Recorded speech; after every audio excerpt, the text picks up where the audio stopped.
భవద్వేషిణి. భగవద్గీత మహాభారతము యొక్క సమగ్ర సారాంశము. భక్తుడైన అర్జునునకు అనర్చిన ఉపదేశమే గీతా సారాంశము. భారత యుద్ధము జరగరాదని సర్వవిధములా భగవానుడు ప్రయత్నించెను.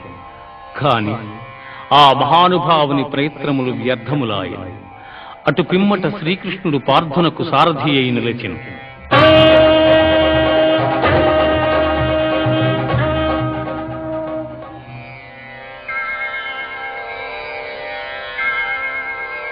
యుద్ధరంగమున అర్జునుని కోరిక మేరకు రథమును నిలిపెను.